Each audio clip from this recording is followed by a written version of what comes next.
पळून जाऊ नको, पळून जायचं नाही. सगळ्यांना आरक्षण पाहिजे. तुम्ही काय करताय? तुम्ही मला अडवलंय का?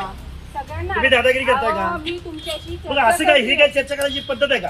चला ना आतमध्ये बसू, चला मीडियाचे कॅमेरे लावा. अरे मला मीडियाला लागते ते बोललो पाहिजे. चला बसू आतमध्ये, चला संवाद करू. हे काय रस्त्यावर, हे रस्त्यावर लढायची लढाई आहे का?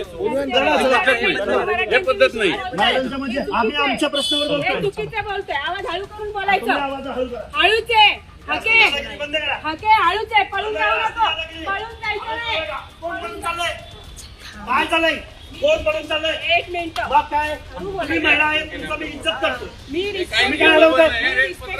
हा? म्हणून पत्रकार संघात असं आहे का? बरोबर नाही, हे बरोबर. मंडळी, ही दृश्य आहेत पुण्यातील पत्रकार परिषदे भवनच्या बाहेरील. अर्चना पाटील आणि ओबीसीचे नेते लक्ष्मण हाके यांच्या दोघांमध्ये हा वाद पेटलेला आहे.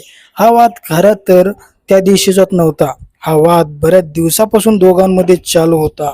अर्चना पाटील यांनी थेट त्यांना रस्त्यावरती अडवलं आणि लक्ष्मण हाके यांना जाब विचारला, तुम्ही मराठा आरक्षणाला विरोध करताय, नक्की करा, परंतु वैयक्तिक जरांगे पाटलांना तुम्ही कशावरून बोलता हे आम्हाला सांगा. लक्ष्मण हाके म्हणाले, तुम्ही मीडियासमोर बसा, कॅमेऱ्यासमोर बसा ना, मी कुठे चाललो आहे. तेवढ्यात लक्ष्मण हाके यांनी पळ काढला आणि अर्चना पाटील म्हणाल्या, अहो लक्ष्मण हाके आता का पळताय? लक्ष्मण हाके हे पुन्हा चवताळून वापस आले आणि म्हणाले, मी कुठे पळून चाललोय, चला कॅमेऱ्यासमोर बसा. इथपर्यंतच थांबलं नसून नंतर जेव्हा काय गडबड झाली म्हणून सर्व परिसरातील अनेक लोक इथे जमा झाले. पत्रकारही हैराण झाले. पत्रकारांवर देखील लक्ष्मण हाके हे काहीतरी चिडल्यागत दिसून आले होते. लक्ष्मण हाके हे वारंवार कुठेतरी गोंधळून चर्चेमध्ये सतत येत असतात. परंतु आता सोशल मीडियावरती हा व्हिडिओ जेव्हा व्हायरल झाला तेव्हा त्यांना चांगलं ट्रोल केलं. एका बाईसोबत देखील लक्ष्मण हाके हे हरले.